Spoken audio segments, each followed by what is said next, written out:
Welcome to Bablu voice channel. प्यारे दोस्तों, अगर आपको हंसी और कहकों से भरपूर मजेदार कहानियां पसंद है तो हमारे चैनल को सब्सक्राइब कर दें।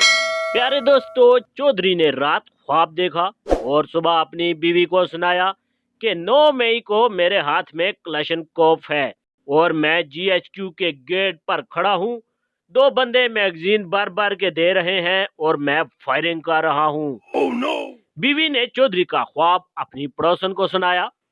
2 दिन बाद काला वीगो डाला आया और चौधरी को नामालूम मुकाम पर ले जाकर उसकी खूब दुर्गत बनाई और हफ्ते बाद घर के दरवाजे पर फेंक कर गए।